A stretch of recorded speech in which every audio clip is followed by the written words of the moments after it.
Hello, welcome to the BiG Scuba Show. Hi, I'm Jake Davies, or JD Scuba, and I'm a Welsh-based marine biologist and underwater videographer. And I'm here with Gemma and Ian on the BiG Scuba Podcast to talk about what it's like diving off the Welsh coast, working with sharks, and just general the Welsh marine environment. Hello everyone, welcome back to the BiG Scuba Podcast. My name's Ian, I'll be your dive master for this episode, and with me is... My name's Gemma and I'm the co-host. Yes. So we are here, we are recording, we're also on the YouTube, which will be going out as well. Yes, Yes. This is episode 142. Wow, another one. Yeah. My goodness. And we're almost 3 years old. Woo, That's another happy big... birthday Happy to birthday. us. Happy birthday to us. 3 years. I know, it seems like, what? Only 3 years ago. No, it doesn't. It seems like we were a product just before lockdown, weren't Yes, yeah, we were. Yeah. And how many guests have we had on? Countless loads. we? Make a good... Yeah, we need to top them up. Yeah, we should do roundup actually. And done, I don't know how many... few thousand miles actually now. Yes, Haven't yeah, we around the UK. Doing stuff with BiG Scuba. And it's been good fun, and that's been a journey, as they say. Yeah, And it's good been journey. A good experience, Yeah. hasn't it? And now my daughter's even getting involved in diving as well. Yeah. And we'll come to that in a little while.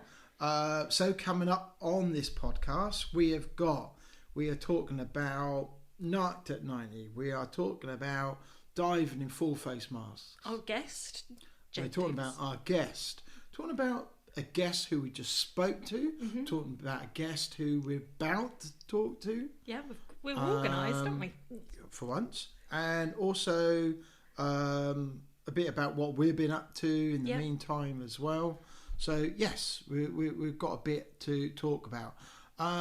Let's talk about our guest who we're going to be Talking to. to. His name, Jake Davies. Yeah.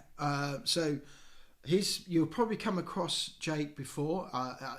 This is not the first podcast he's done. He's been on other ones, but he's also been on telly quite a bit. So he's done some work for the One Show, I believe. Yes, he has. Yeah. So he's Welsh, big advocate for UK diving. Yeah. Loves his UK diving. He's dived abroad as well, hasn't he? Yes, yeah. And he uses a full face mask as well. He does, which is topical. It is of the moment. He's the ambassador for O3. Yes, and Neptunic, who make clothing and obviously the shark suits. That previous guest, Christina Zanato, is also linked to Neptunic. And I've got a Neptunic t-shirt that I wear as well. Yeah. You got one as well, So and hoodie. Yeah. And hoodie, yeah. So look them up. There's a few brands there to mention. And he's been doing quite a bit of work with angel sharks and Yes, yeah, and just a filmmaker underwater as well. Yeah, and he does a bit of commercial diving as well. Yeah, so Jake will be on, and we'll be talking to him about his path to diving and some of the projects that he's been involved in, diving with the One Show. Yeah, it's and interesting. all that sort of thing. So look out for that, and that'll be coming up. So we need to say about the full face masks. Something that we've been talking about for a while, and it's something that we wanted to really get into. Yes, yeah. So we've seen various people on social media who've tried them, and some liked, some didn't. And it's something that we particularly liked. Yeah, and the opportunity came up to do a try dive at Crystal Seas, which is our local dive centre. So we embarked on that, and then from there we said yes. Yeah, loved it. I thought it was absolutely brilliant, and loved the clarity, the vision. I love the bit, you ain't got the reg in your mouth the whole time, and I, especially for winter, I look forward to doing. Have a warm face. Doing more dives winter time, and probably in some of the murky conditions. Especially, the last dive in the river wasn't particularly all that pleasant, really. When we look at that, my shake for the morning, it was like diving in that, which is never particularly pleasant, really. Let's face it. So that'll be nice. Yes, yeah. So that's going to be a exciting journey. It is. They are, and in fact, for our YouTube watchers, just grab that out. And it literally only got delivered the other day. Yeah, so we did an unboxing this morning, and inside there is a full face mask, but it comes in this like amazing rucksack. If you're listening to us on the podcast, you'll be thinking, "Well, I can't see that." I know, but imagine a really nice quality black rucksack with lots of compartments. compartments. Padding. Yeah. It's got ocean reef in blue. The stitching's all in contrast blue writing. We've got ocean reef on the front, the logo on the back, and just shouts quality, to be honest. Yeah. So yeah, really. So once you finish listening to this podcast, you'll need to go to YouTube and have a little look, and there'll be pictures of it and what have you. We can put a link in the show notes as well to this YouTube. Yes. And then we can just mention our sponsors of the podcast today. This is a good time to tell you about our friends at Narked at 90. Yep, so they are sponsoring this podcast and future podcasts. And to hear a little bit more about them, listen to this little advert. Yeah. Today's episode is sponsored by Narked at 90, so let's find out a bit more about them. Narked at 90, their tagline has been beyond technical, which describes them pretty well. John Routley and Brent Hudson launched the company over 20 years ago. They are both technical divers who have logged thousands of mixed gas dives between them over a 30-year period. Using their engineering know-how and diving expertise, have developed bespoke, personal, commercial and military diving equipment and products of a universally recognised, unparalleled calibre. Their ability to be adaptive and versatile with their developments led them to support the NHS during COVID. Using their superior knowledge of breathing and oxygen monitoring systems to help develop emergency ventilators. They also design and supply the sneaky stuff used by defence-based development groups throughout the Western world, although they can't tell us much about that. If you're thinking of moving across to tech diving or completely new to diving, Narked at 90 can advise and guide on the best equipment and setup for your personal or commercial requirements.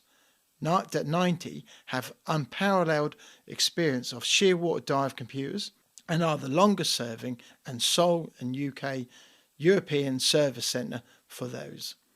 They are happy to offer technical support, servicing, repairs and upgrades to all shearwater computers, past and present. Narked at 90 stock shearwater computers, but are also stockists and technical support centre for many other manufacturers, including Divesoft, JJCCR, Hollis, Revo and Kiss Rebreathers. Based centrally in the UK, Narked at 90 also offer full rebreather head servicing for selected manufacturers. Bespoke cable assemblies. Advice on specific fitting requirements. Suggestions and guidance for home builds. Computer laser cutting and engraving. Pressure testing to simulate 400-metre dives. So, Narked at 90, a reputation built on supporting both manufacturers and divers worldwide.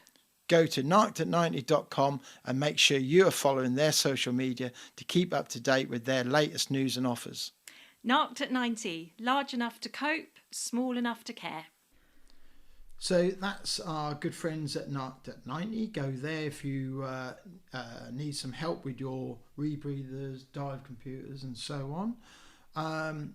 Let's talk a little bit about our guests, our new guests that we're going to be getting on in a few weeks' time. So yes. We just spoke to last week Jeff Seckendorf. Yes, yeah. So he's based out in San Diego in the US. Yeah, he is the CEO and co-founder of UTD Diving, which stands for Unified Team Diving. Yeah, and they've actually got a podcast as well. So have a look at them as well. And YouTube, they do a lot of very instructional videos. Yes, yeah, and the way they work is you pay a monthly subscription for mentoring, really, as well as practical diving. So it's fascinating, and you really must listen to this because it's a different way of teaching. So when I'm going to use them as an example, they're not the only ones we know, but basically you could go to someone like Paddy, SSI, pay a fee, and you'll be taught how to do certain skills. Yeah, and whether it be open water, advanced, anything you like, with them as a coaching thing. And one of the first things they'll teach you is about buoyancy. Yeah, it was really interesting, wasn't it? Which is really cool because, you know, with the other agencies, you don't actually learn about buoyancy till later on in the course. No, and it even went really down to back to basics, like being in the water just with a snorkel and a mask, learning about buoyancy, no fins, so understanding your body. So their teaching, their instructors, their dive masters will all be, when they're doing their teaching, will all be neutrally buoyant, and the students, when they're performing those skills, will also be neutrally buoyant, which is really cool because you know, really a lot of the time for most of us, we're either kneeling down or standing. You know. Yeah. So it was just a whole new way of thinking about diving. Yeah. I'm sure, you know, there'll be people watching and listening and going, hold on, I'm not UTD diving, I'm in the UK and I'm neutrally buoyant. Yeah, I'm not saying that, but, you know, for them as an agency, that's how they are. With, you know, in the UK, there isn't any UTD divers. They're predominantly in the US and Europe and Canada. And, you know, that is how they are. And I think that is quite a skill. Yeah, so look them up, but it'll be a really interesting podcast to dial into. Big athlete. Cyclist. I refer to him as Maverick. Talk to me, Goose. He's been a aerobatics pilot as well, and a big cyclist. Big cyclist, and he talks about the record that he's going to be on to do, you know, later this year, which is pretty awesome. Yeah. So no, that was really good. And then with Monday, which is Monday tomorrow, we're interviewing another guest. Yeah. So tomorrow we are So we're going to continue. So last episode we were talking to Ford, and Ford's journey about making the world a better place by changing all their vehicles from the combustion engine to electric, and that's going to affect us all. You know, at the end of the day, you think, well, you know, why are we talking about cars on a diving podcast? I've heard that said. Well, you know, at the end of the day, we're all consumers, and you know, we're going to want some kind of chariot to take us to the dive site. And we need to look after this planet, and that's one way. Know, we've only got certain pound notes, certain shillings, and certain dollars, and that has to go on that potential next vehicle, whether it be whatever make it is, you know, and we want it to run the kids around, to go to the dive site and everything else. And they, whether we like it or not, they are all going electric. By 2030, cars will, you know, new cars will be electric. Yeah. So we're, if not before. Yes. So it was an obvious thing for us to do, for us to look into that. So this now continues that journey by talking to Ionity, who are really quite involved in the marine world. Yes, yeah. If you look at the website, they feature scuba divers. They've been involved in the Dan Europe tour of Europe and the UK.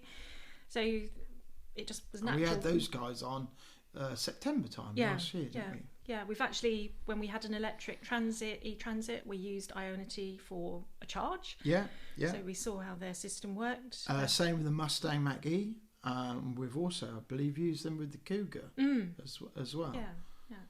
Yeah, so we will talk to... And their power is all from sustainable means, whether it comes from solar, whether it comes from wind. That's where their power comes from the grid.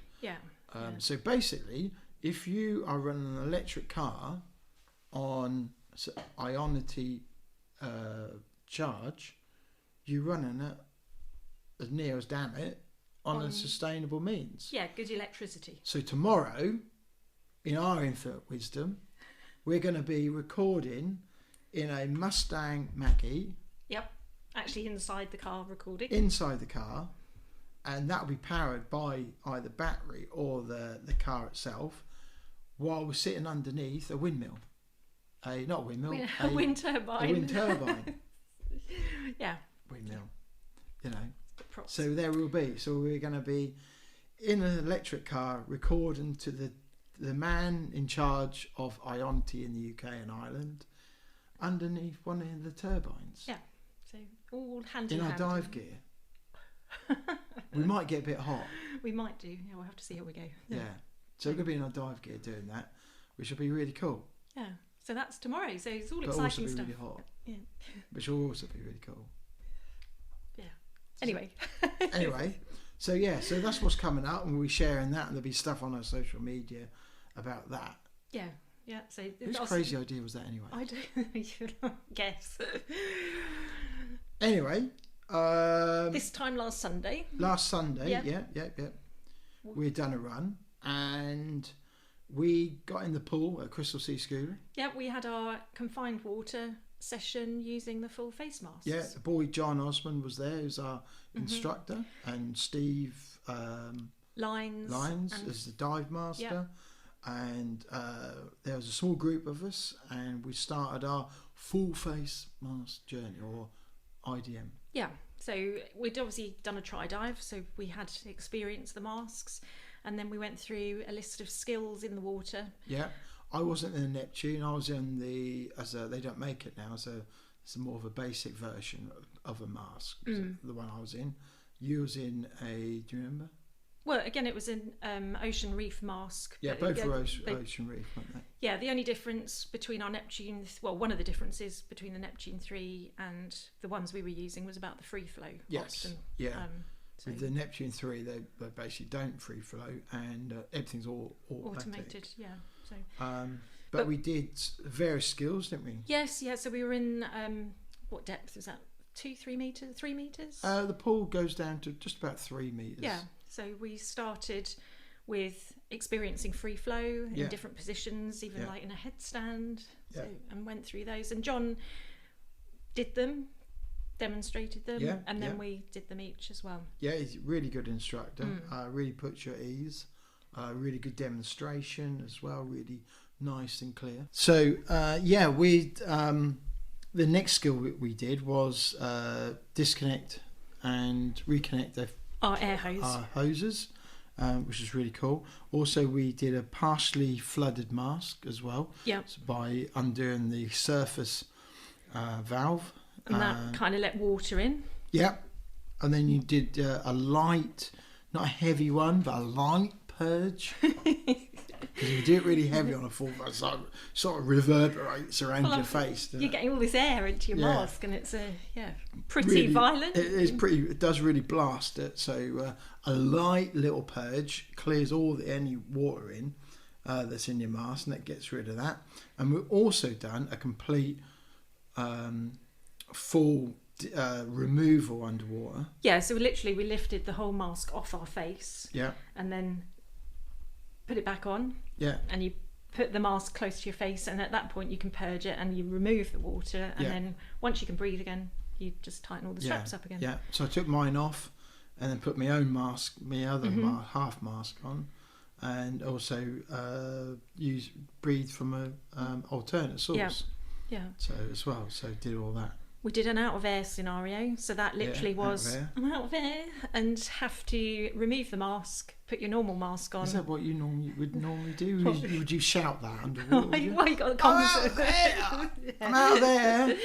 Yeah, so that was the first time we did it. You managed to give me your octopus upside down, which didn't go well. What's wrong?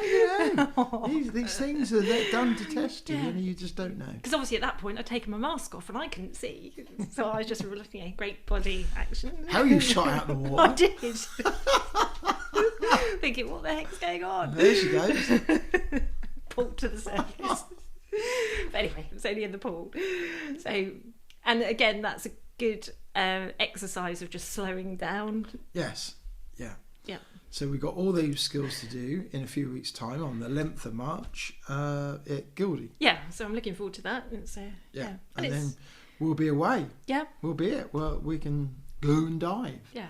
Yeah. So, but it definitely feels much more of a natural way to be underwater. Yeah. That's personally how I feel. Yeah, it feels nice. Well, it's good. Yeah. Look forward to it.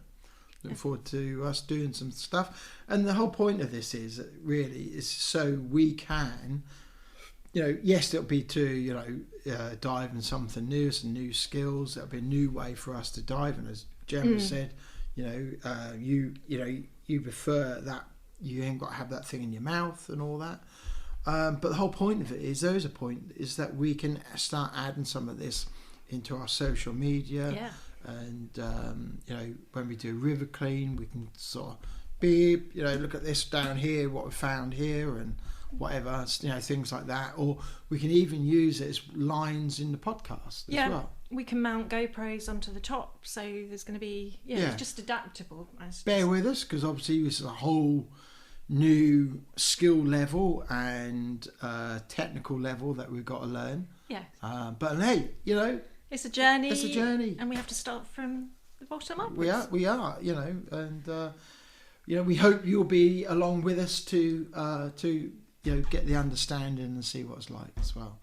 And hopefully, hey, maybe you'll think, I want some of that full face stuff. Yeah, and we ought to give a shout out to obviously Crystal Seas, where we did the try dive and the start of the course. John Osmond, who was our instructor, and Craig Mainprize, especially for he's the agent in the UK for Ocean Reef as well. So and he's got a website which is Ocean Reef at Malta. Ocean Reef UK and Malta. Ocean Reef and Ocean Reef UK and Malta, isn't it? Yeah, so it's the website. Check out the show notes and we'll pop the links. We'll have links and things like that all on the show notes. And the other thing I was just going to quickly mention, I've mentioned before. So my daughter, she's going to be 13 later this year. She's doing her open water Crystal Seas as well. Yeah. Polly's her instructor. I'm her dive master, and she is doing really well and loving it, isn't she? And loving it. Not just to me, she said. I found, she's been telling her mum how much she's really enjoying it. Without any prompting as well, and to me, that's perfect. That's what I wanted to hear. So she'll be embarking on her open water journey and doing her qualification in the middle of the year. Yeah, I think that's going to be sort of like June time. I think Polly's got a group of kids about the same sort of age, sort of 12, 13. And then they'll be doing theirs all together, which would be really nice, wouldn't it? Really good, yeah. And see where the journey takes her. Yeah, and obviously she's such a youngster, but there's a whole career ahead of her as well, and that could possibly involve diving. Yeah, so she might come to the Go Diving show. I'm trying to see if she'll do that. It's a long old day for youngsters, isn't it? Because for us, there's nearly 3 hour drive. Yes. There, then you've got all day. It's an early and start. Then you've got 3 hours back. So I don't know. We'll see. But if she don't come this year, that'll be next year. I thought. Yeah. So, and that's another mention. The Go Diving show's coming up. And I probably should mention. I'm not going to be putting pictures up of Honey while she's diving, to respect her, because she doesn't need the pressure. No. But we're happy to talk about it. Talk about how she's getting on. Or if any questions to pass on to Honey, we can do that. If your kids are thinking about learning to dive, send us a message. And maybe if you're in the Norwich or a bit further out area, approach Crystal Sea Scuba. So there's people around who can help. Yeah, and it's only February, and look where we are now. Yeah, exactly. So you've got an exciting year ahead. Anyway, should we get our guest on? Yeah, so this will be Jake Davies. Yeah. And he'll tell us all about the way he's started his scuba journey and how it has crossed over into his work life as well. Yeah, brilliant, excellent, and thanks to Knocked at 90 for our tops. Right, so this is episode 142 and Jake Davies.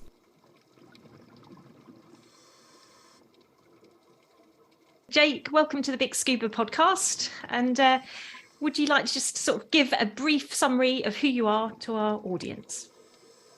Yeah, so Jake Davies, or JD Scuba, which is what I kind of use now most of the time. So I'm an underwater videographer, marine biologist, and a HSC scuba diver for media, scientific and like commercial work purposes. So all things really diving, which is a big part of it. And the underwater world's been a key part of my kind of upbringing, and has made to it. I'm lucky that I can still have a career and work in both marine biology and videography, and they both go hand in hand. And that's kind of what's been a big part of my drive and why I do a lot of the stuff I do and share a lot of content. Yeah. So how did you take your first breaths underwater? What inspired you to? It's always a good one. I actually really enjoy kind of telling people how I got involved in it, because everyone's got their own story of how they get below the surface. Like I said, I grew up in North Wales in the King Peninsula, to a fishing family. So my dad's a fisherman. Used to go out with him early in the morning. So kind of looking at the marine world has always been something that's been there.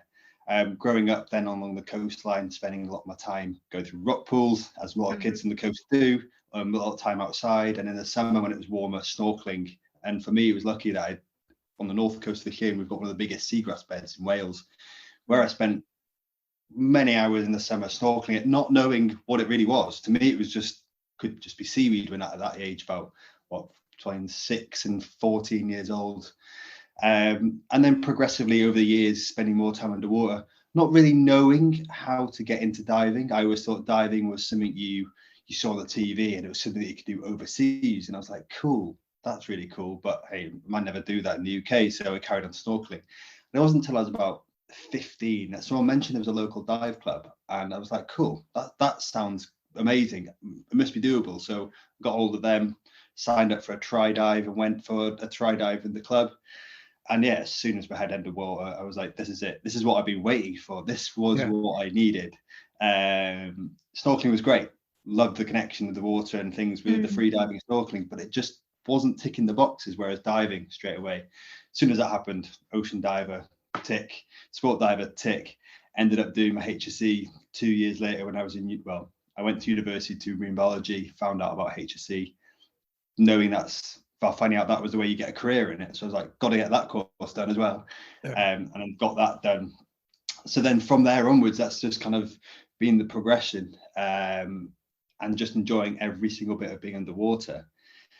But leading then into kind of the underwater videography world was very different, because I'd never picked up a camera before. Because it wasn't of interest. I enjoyed looking at stuff, but didn't really see much about photography and videography. But it was that part where I could see what it was like underwater, and amazing, and it was on my doorstep and everything like that. And I was like, I wonder who else can amazing to show this. So I bought a GoPro, took that with me like a lot of people do. We all have GoPros on us now, don't we? And took some videos. A really nice day, that exceptionally good day in Wales, which makes it look really tropical. And not showing the rest of it, where it's like 5 centimeters visibility. And I put it on Instagram, and I put it on Facebook, and it just went kind of massive locally. And I was like, that's amazing. And that feeling of like being the person to show what we have, and people not seen it before, that was what I wanted to do, was really show.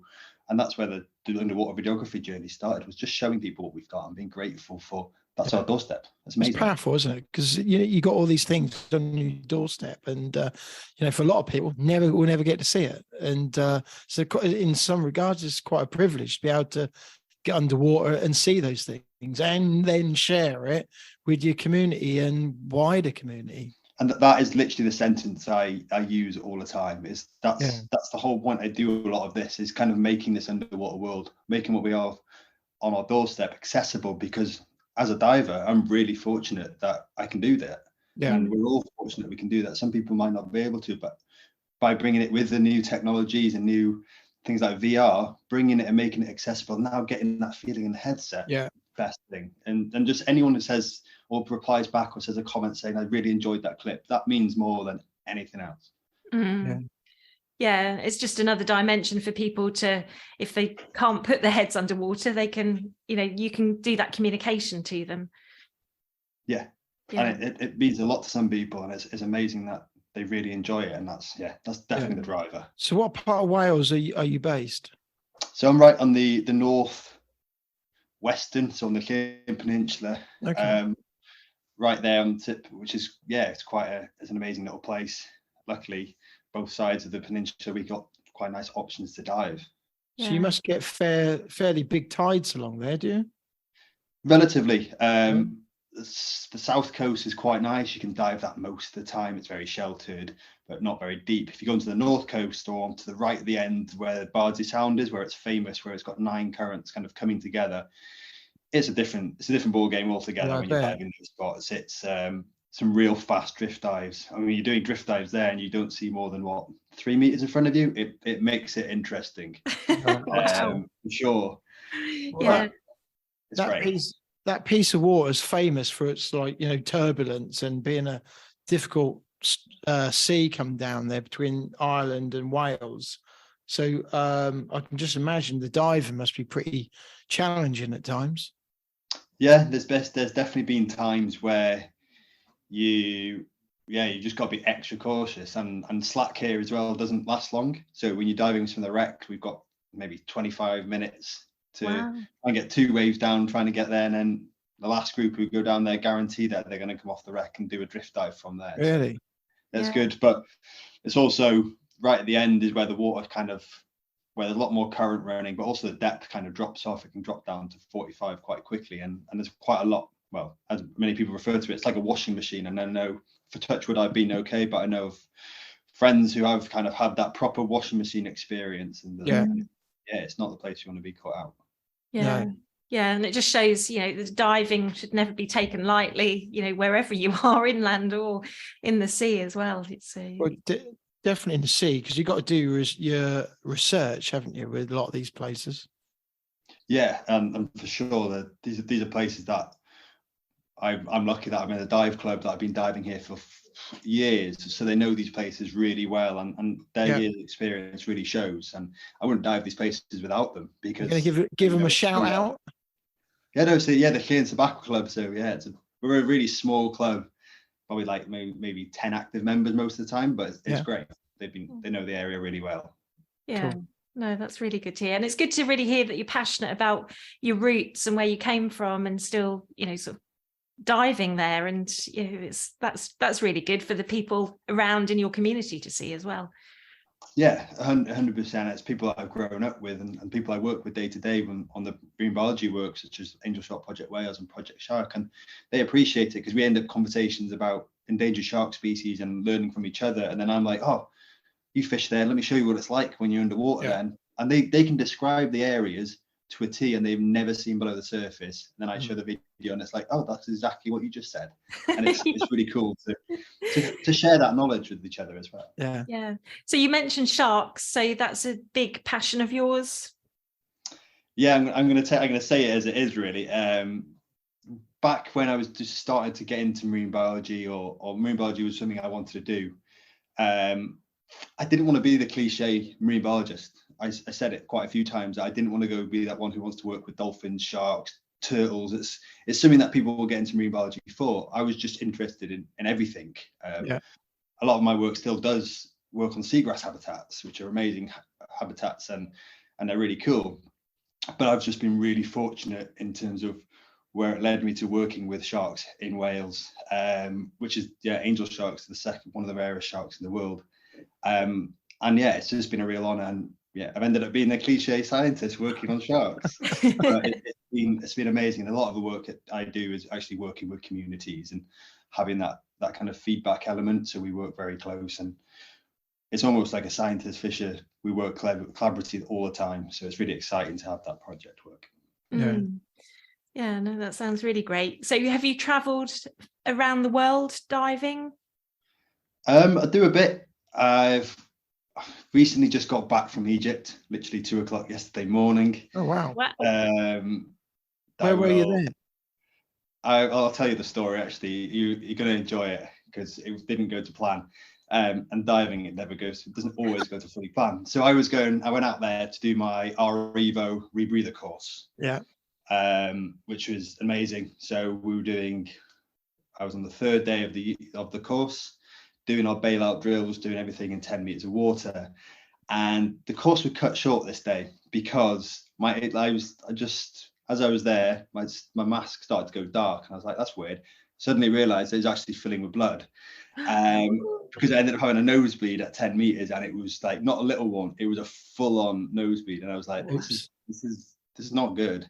I told my instructor, and he also looked at me and went, like, we've got to get out of here. You had that before? No, never had it. Never had one underwater. I've had occasional nosebleeds on land, but never underwater. And again, it must have just been that equalization and just bad luck that day. So we ended up having to get out, but it was just like, the whole scenario being on a rebreather unit, second day using one, barely seeing the LEDs because the blood was in my mask. And then Red Sea, we were on a drop off, quite open ocean, a lot of blood in the water, another scenario. And it was just one of those things where we're like, this is not good. So we got out, but I ended up having to go to the hospital to get it checked out. And ended up getting it cauterized that afternoon, with the chemical. Oh, nice. So it ended up being sealed because it just, over years of just wear and tear, it kind of finally decided that was the time it wanted to go. That was my rebreather course cut short. So I had 6 days then on land, drying out in the heat of Egypt. Oh dear. Did you used to have nosebleeds when you were learning to dive? No, I've never had them underwater. Really? So it's kind of, from what he said, is I've got kind of thin walls on the inside of the nose anyway, and this right hand side happened to be the one that's kind of taken hits over the years. Used to play rugby and things, and it's just a weak point. That was just happened. It happens. Things happen. So we got out. We were fine. We were lucky. Lucky it didn't happen any deeper. So grateful it didn't happen any deeper and things. But it happens. So we just have to go back out and do it. Finish the course there. Yeah, well, as long as you've been put right, you're sorted and ready to get back in the water. I used to have a lot when I was learning to dive, and then that kind of stopped after I got to about 30 dives, probably. It's strange. It's such a strange one. It's just that it's been fine now. Yeah, it's fine. Absolutely fine. Don't have one at all now. But I presume that must have been from trying to equalise too hard, I guess. Every dive, I used to have a nosebleed. But was it after the dive or during the dive? During the dive. Oh, during the dive. Okay. Yeah. So you know the feeling your mask filling up. Yeah, a little bit. I'd see it running about at the bottom of the mask. I was like, nice. What can you do? Yeah, it's not pleasant, especially on a rebreather where it's a different system altogether, and you can't kind of just the thought of getting that in the loop wasn't a very good thought. So I try to minimise that. So why rebreathing? Why have you gone into that? For me, it's kind of feels like it's the natural progression of where I want to go as an underwater videographer. It gives me that extra bottom time, gives me that time, no bubbles, and just opens those doors that I want to get into. So it was the right one. It's a heavy across front for sure, but hopefully it all comes back, and the benefits from it will be really good. And the Revo being kind of the one that everyone's kind of going to because it's got so many benefits in terms of safety elements, for sure, which has been really cool. And it's quite a tidy unit altogether. Not that heavy. For people who are thinking about going to rebreathe, is it a big, one, a big move, but two, a big decision on which brand? Because there's quite a few brands out there now, aren't there? Yeah, that's definitely something that's been considered quite a bit when I was looking around, and a few friends have also been doing it with me, like we're all going to go together. And the REvo just came to the one, especially in the media industry, it's the kind of go-to one now, because of the extra redundancies it's got and all these extra stuff. So it seems to be the one, and if that's where majority of people going, makes getting a dive team together a lot easier because everyone's diving the same units. So the next stage is to finish your course, I guess. I've got to go back out there, and hopefully go out in the next 2 months as the diary allows that, so I can get out and get that done. But between now and then, nose should be fixed now. Just getting some dives in, just to make sure it's all good. So where's your nearest inland lake for you then? For me, it's Dorothea, the infamous Dorothea. So they've reopened it recently under the North Wales Technical Divers, which is good. I need to get in there maybe next week and just get those dives in, and it's a great lake, quarry, not lake. It's been good. Oh well, that's good, so you can get back into the water and see. So predominantly you're a seawater diver. Only really getting the fresh water if I've got a job done there, or in the winter. Because I guess that kind of position in Wales, the visibility must go, does it? And kind of in winter, a bit like we have on the East Coast here. Yeah, for sure. It's especially this, well, actually the whole way around the coast, because it's quite shallow and it's quite a fine sediment. So Yeah. any swell that's brought in, it'll take a big chunk of time for it to clear. So I probably won't get in the water to the sea until maybe mid-March or late March. If we're lucky, we need a really good spell, otherwise we're into April. Yeah. Right. So yours is a little bit longer than ours then, because with us on our coast, it's from July, really, early July till about October. Yeah, quite a Really? short window. Really Yeah. very, like, dive every day to make the most of it. And a little bit further south, more like where Gemma is, that's virtually nil all year round, unless you go further out to sea. You know, if you go out on a boat, there's fizz, but straight off the shore, there's not much. Yeah, it is again the fine sand and muddiness of the water and the tides. Yeah, so yeah, It takes that while to clear out properly. it does. Yeah. But it's great. You know, we've been diving in North Norfolk, and it's great when the visibility and the conditions are perfect. You can't beat and it. That's what everyone sees. Like any photos or any footage is always taken and shared from those dives. 99% of the time, they're not seen otherwise. Yeah, exactly. Yeah. Oh, well, it was interesting to hear about your rebreather journey, and we also see that you wear a full face mask as well. Mm-hmm. So for work, most of the time I use the Guardian, but I've also got the OTS Spectrum as well, which is a really nice mask, which can be used for work. It's a bit more of a recreational mask too, but yeah, really comfy. Both masks great. Yeah.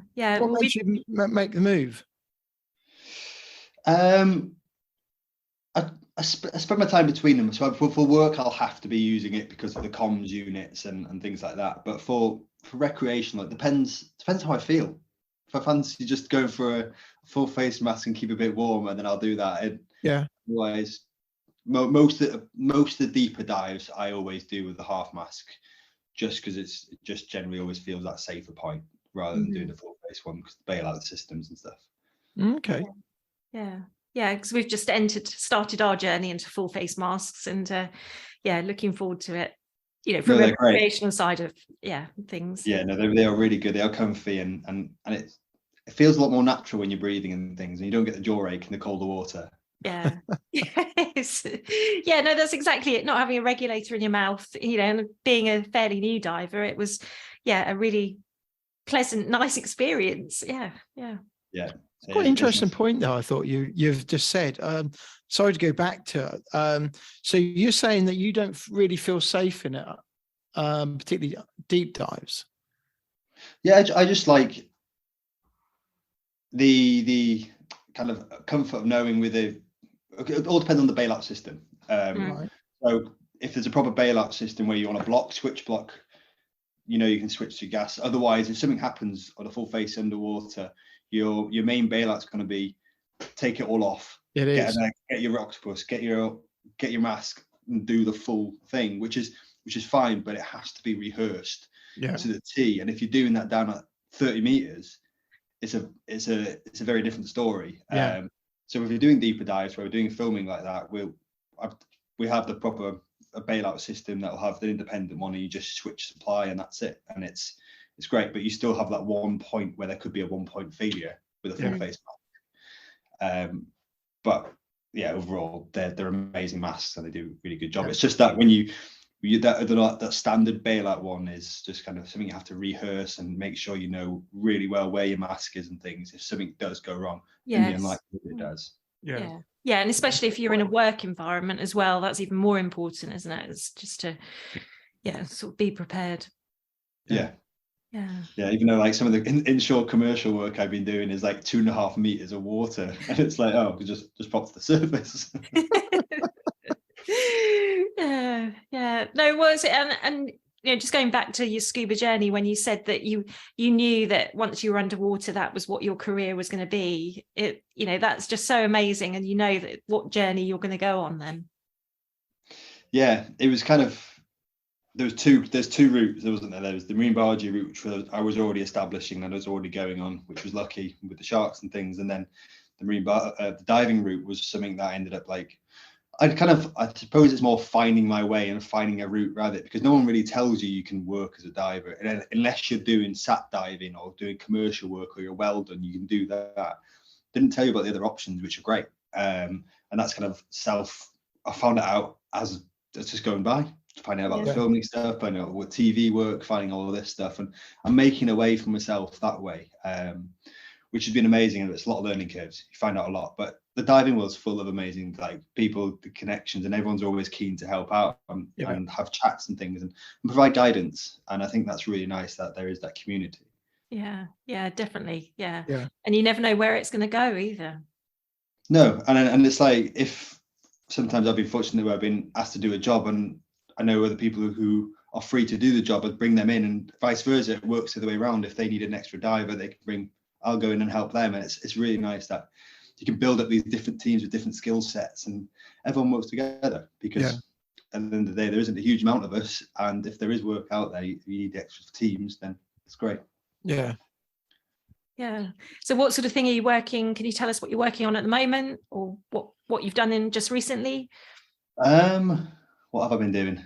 There's a few kind of TV things, documentary stuff at the background. And then just potential more kind of commercial work as well, which is quite nice to fit around day-to-day marine biology work, because that's all the diving is freelance. So I do it around my full-time job as the marine biologist working on angel sharks and stuff. So kind of take leave to go and do the filming work or diving work or anything, because it's just really nice to have that variety, and it doesn't really feel like work if you get to go in the water for a bit.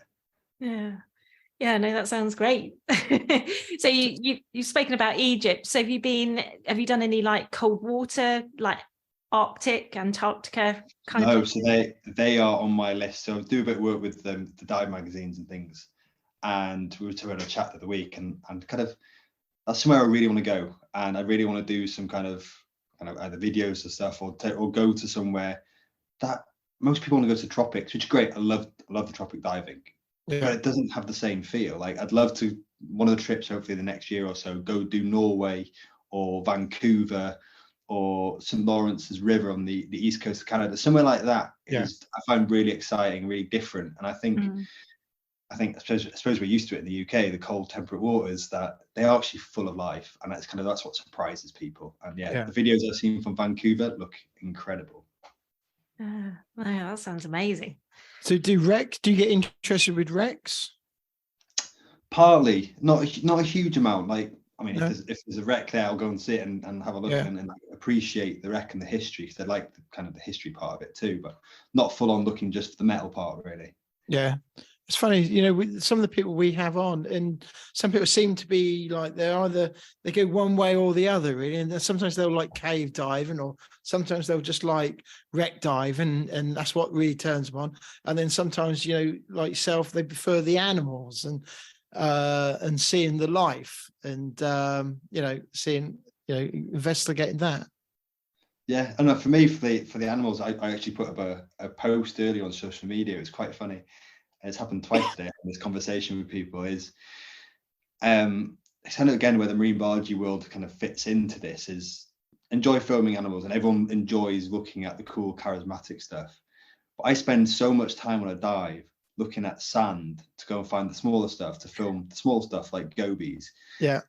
Because it's really interesting, because people overlook it and go, oh, it's a small fish, it's not that exciting. But if you spend time with them, they have way better personality than some of the bigger animals. They're proper characters, they're individual characters, and just capturing these behaviors kind of gives the smaller animals a bit of a personality. And it's, again, looking out for behaviors kind of goes back to what I enjoy doing. And it's amazing to show that and show people that actually there's a lot more to some of these smaller species than people think.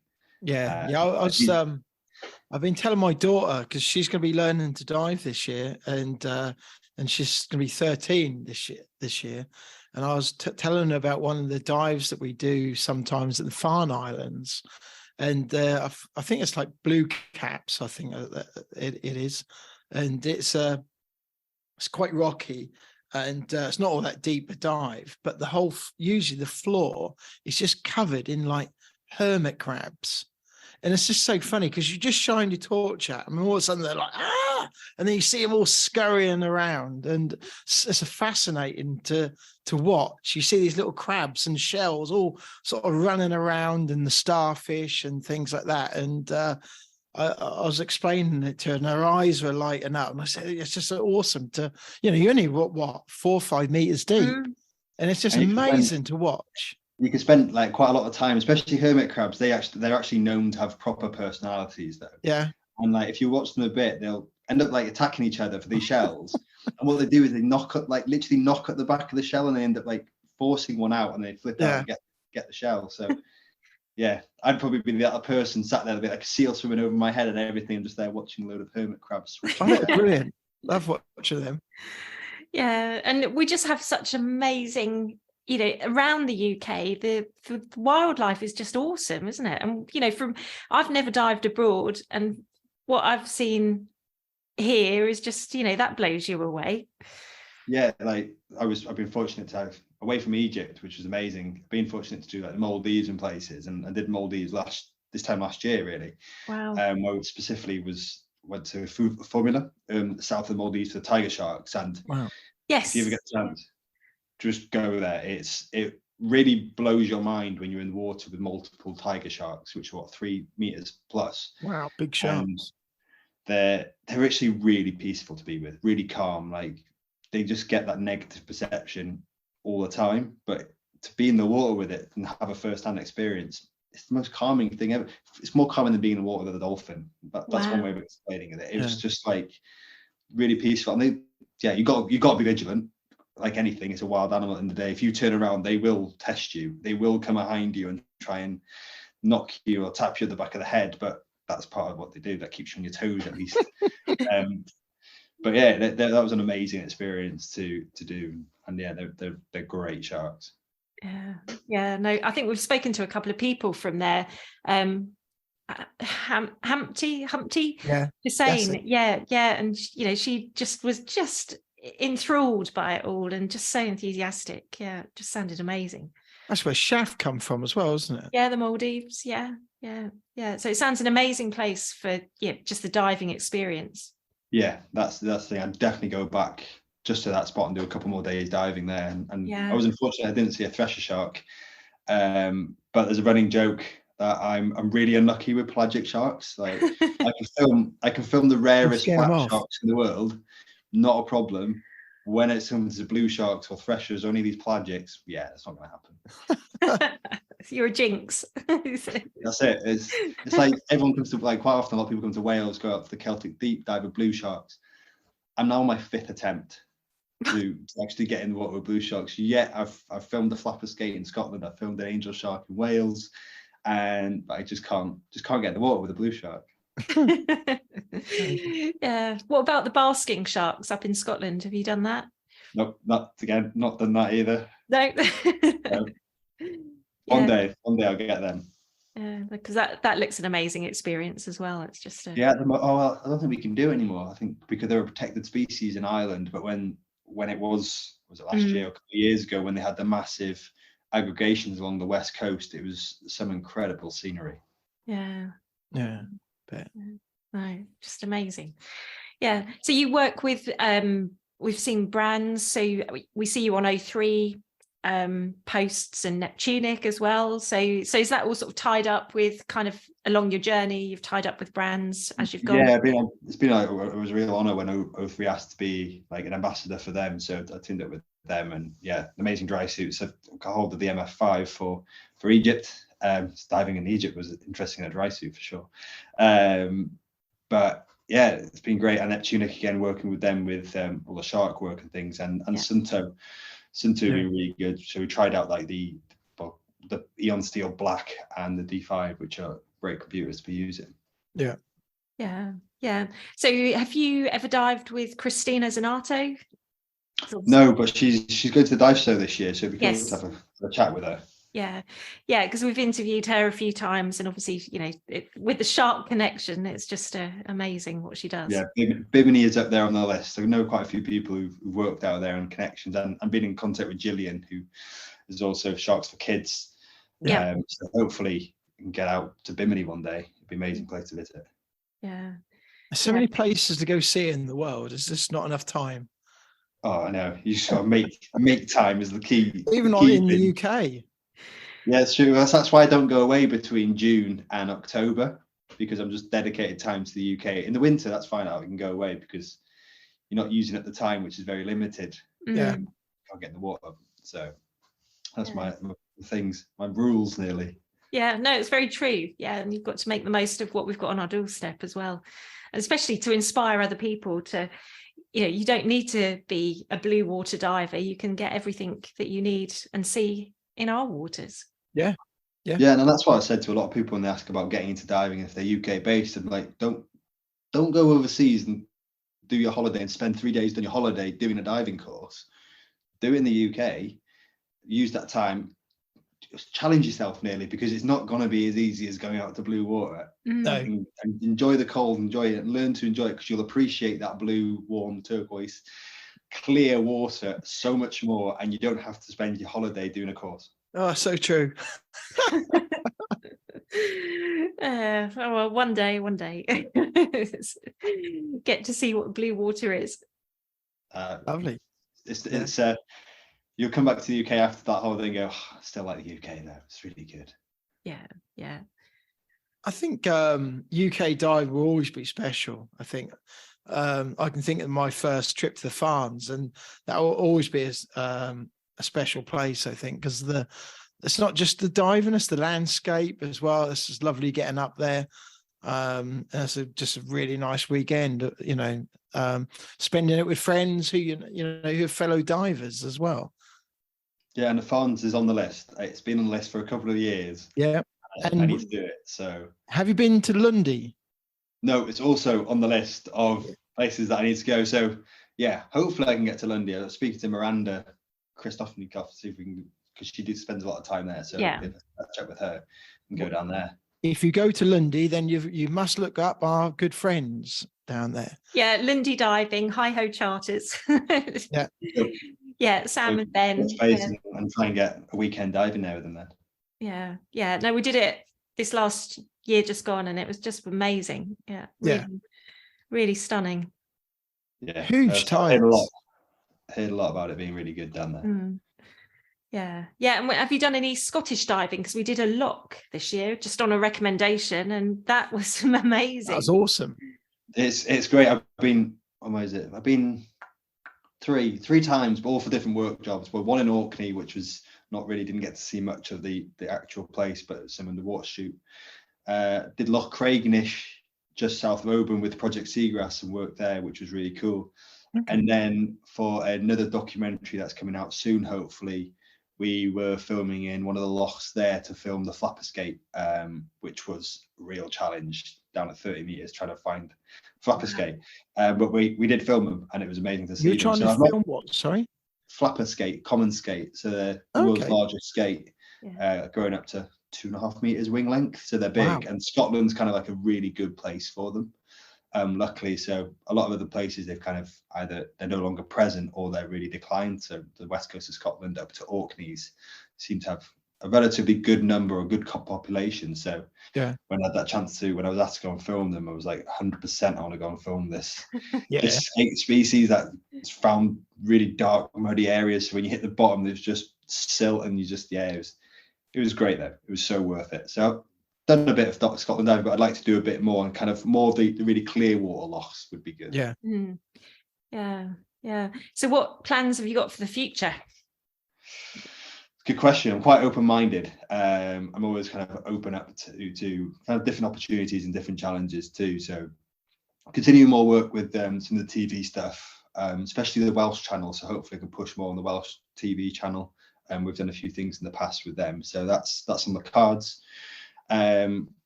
Just general more underwater filming, just showcasing what we have and keeping an eye out for different things, for different behaviors, different species, and continue filming what we have and using that platform really, and just doing that, showcasing. And if it inspires other people to get in the water, then it's a win.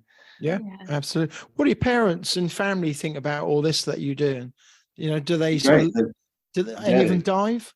My twin brother, he started diving, but he doesn't really do much diving now, so he can dive if he wants to. Otherwise, no one else really in the family dies. Okay. So yeah, they enjoy seeing the footage. Yeah, that's good. Yeah, and it must be amazing, to sort of show them into your underwater world.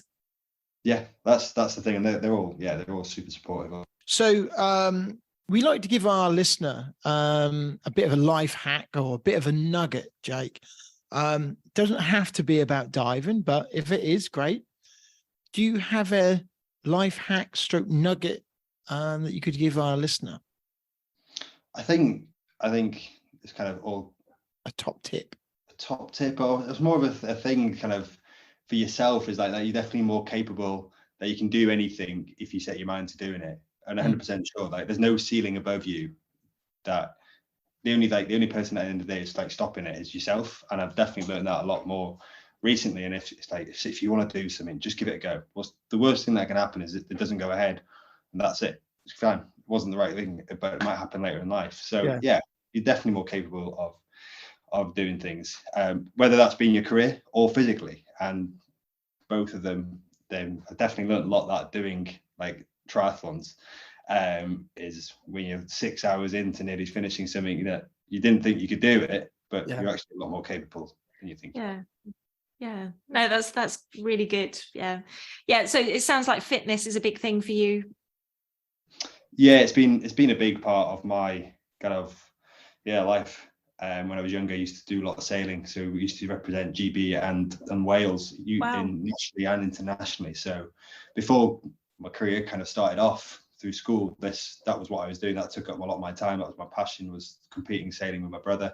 And then kind of careers then stopped that kind of sporting part of it in a way, but I carried on the kind of the physical element that was drilled into us through weights and cardio, then kind of progressed my career then into the diving and things. And I recently kind of felt like I needed another physical challenge or something there. And that's where kind of last year I ended up doing this triathlon, which was no standard triathlon for sure. So what did that include? So it's called the Rock Wales. It involved 1.5k sea swim, 50k bike ride from where we are here to the bottom of Snowdon, run up Snowdon via Watkin Path, which is kind of one of the challenging paths we have, run back down, back on the bike, another 50k, and then 1k on the beach. And that was my introduction to triathlons. Wow. And it was done on a whim. I was like, cool, I can do it. I'm sure I can do it. And you really do find a lot about yourself when you're doing something like that. And that's kind of the point where it kind of really made me realize you are really more capable of doing things. And if you bring it into your career as well, if you don't get, that is another kind of key bit of information that has definitely brought me some really great opportunities. And you make your own luck at the end of the day by doing that. Yeah. So I'm fortunate that I've been in those situations. So I kind of bring those the physical stuff into my kind of working life as well. Yeah, and also the physical side is good for your mental health as well. So it's just it is kind of, they're all hand in hand, aren't they, to make you progress to where you want to be in life.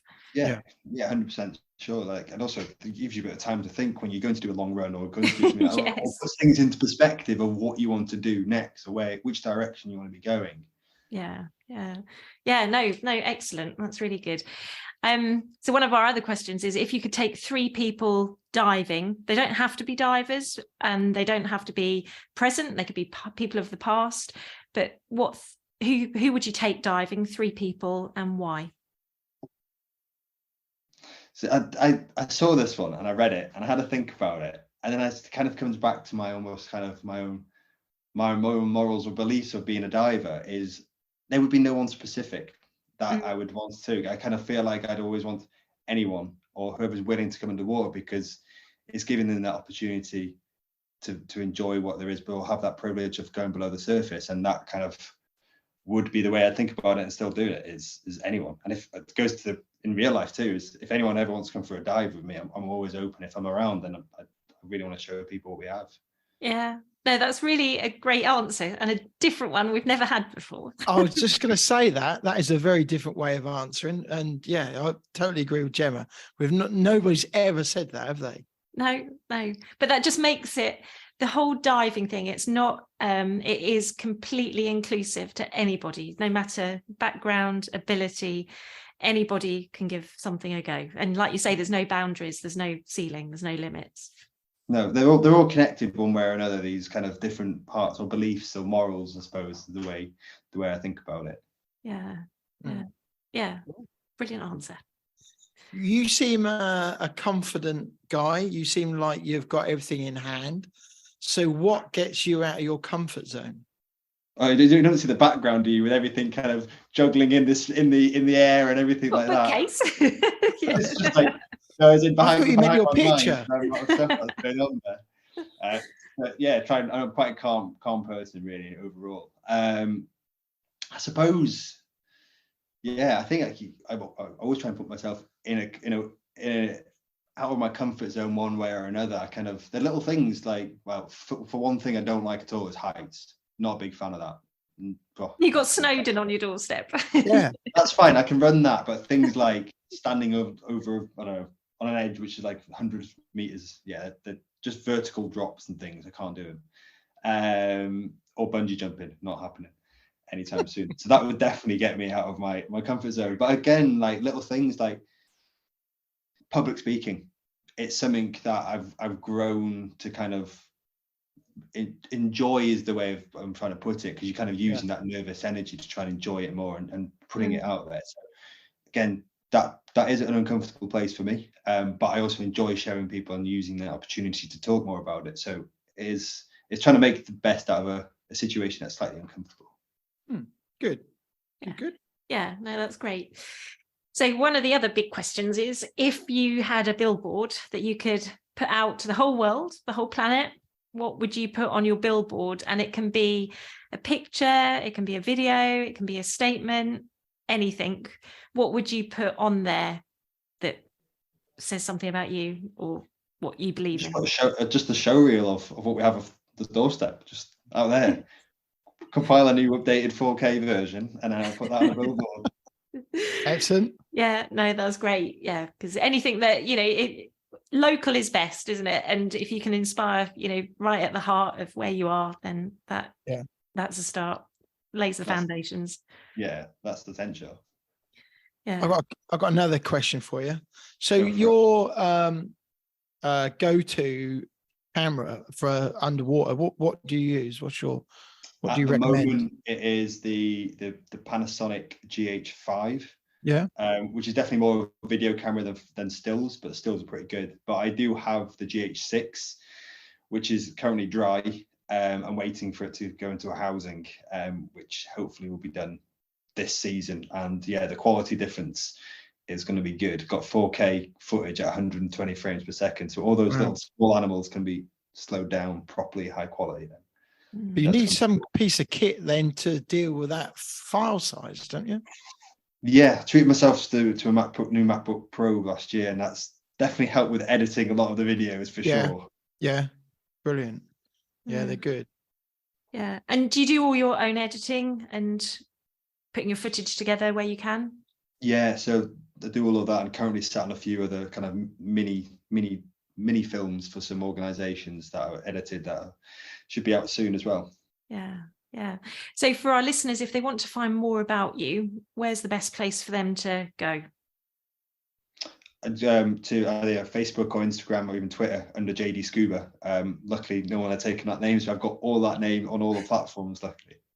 Do you ever get confused with old Scuba Jake in America? No, I'm not. Is he the one that does the rivers? Yeah, D or my D. No, luckily we haven't. I think we've managed to avoid that confusion.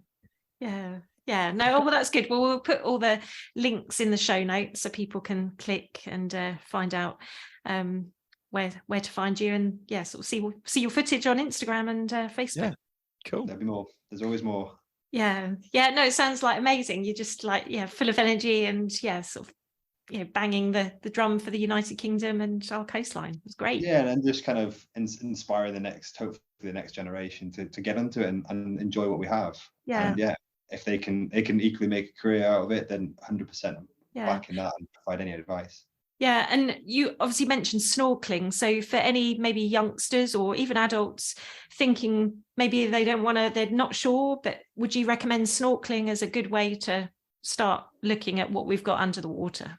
Yeah, for sure. The shallow beaches, especially around all the UK, they're great snorkeling. If you've got a seagrass meadow, even better snorkeling. It's a great habitat, especially when it's like a blue day, blue water, green seagrass, really sunny day. It feels like you've gone overseas, but you're still on your own doorstep. So snorkeling is definitely a way, and a bit of progressing into freediving as well to get a real peaceful moment. Then both of those are really good ways of getting out and kind of seeing what we have.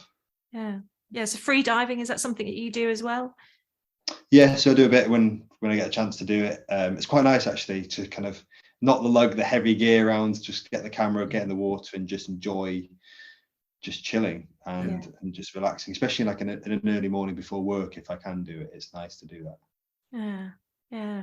No, real all-rounder. That's amazing. Yeah. Oh, well, I'm hopefully, lots of people have been inspired by what you've had to say, and it's an amazing thing to get your face in the water. No, 100% agree. No, thank you for having me on, and hopefully we can meet up in the dive show if you're going. Yeah, that would be great. Yeah, we should be there. Yeah, all being well. Yeah, definitely. Look forward to it. Yeah, we'll be there. I'll be talking on the Sunday, and then I'll be there all weekend. So it'll be good to spend a bit more time there. Yeah. No, it's always great to meet people, face to face rather than on Zoom. Yeah, that's the thing, and that's where the dive show definitely has that element. Is it brings all the diving community together. Yeah, and equally, for us as a podcast, we've sort of nearly 3 years old. We've spoken to so many people, and yet rarely get to meet people face to face. So it's a great opportunity now that we can actually see people. We'll definitely do that. Definitely have a chat and have a coffee. That's the key bit. Absolutely. Excellent. Well, thank you for being on the BiG Scuba Podcast. It's been really lovely to meet you, and we will meet up soon. And thank you for all the information that you've thanks for coming on. No, thank you again for having me. Let's do it. Well, that was really good, wasn't it? Good amazing chap. Yeah, really amazing and passionate about what he does again. We do find them, don't we? Brilliant. But it's amazing the different nuggets of, like the little hacks and about the fitness and, about getting out of your comfort zone. It's really, it's not just... You have to, I think, don't you, with a lot of these things. It's important to challenge yourself, I think. Yeah, and just for someone, he's a youngster, but saying that he has got things that challenge him, but like you said, there's no ceiling to anything. And I thought that was a good way to put it. Yeah, absolutely. You got to. And, some really good stuff come out of that. I thought it was good. Yeah, and passionate about UK diving as well. Yeah, which is nice to hear. So I think, he's got an exciting journey ahead of him. And obviously being a youngster, and we'll watch his journey with a lot of interest, and having that gift of the videography and producing things for TV as well. He's going to be a name out there. I think so. Brilliant. Okay, well, thanks for listening, and thanks for downloading this episode. Before you go, don't forget there's about another 140 previous episodes that you can download and catch up on. Our last episode was with Ford, talking about their sustainability and how to make a better world. And previous to that was Hannah Rudd talking about her new book. Which was the Living Seas Around the British Isles. So again, very apt that that was something bit about what Jake spoke about. And Jake is actually featured in the book Wild and Temperate Seas, which we featured way back. It was probably over a year ago. Which Will Appleyard had put together about diving around the UK. So that's kind of like a guide to some of the best sites around the UK, and Jake contributed to that on some of the Welsh sites. And in fact, we used that book. We did to go and dive the twin towers on the Loch Long. So check out we've got a bookstore, so go to the website and you can look at the books that we've got there, and that is featured. Yeah, it's all on our website, episodes and the brands that we work with and these books. So go there, thebigscuba.com. Yeah, worth a look and a bit of a browse and a shoot around. It is. Right. Okay. Well, like we said, thanks for listening. Don't forget to leave us a review at where you listen to us on the iTunes. And but for right now, I think that was the BiG Scuba Podcast. Thank you for downloading. Thank you and good night.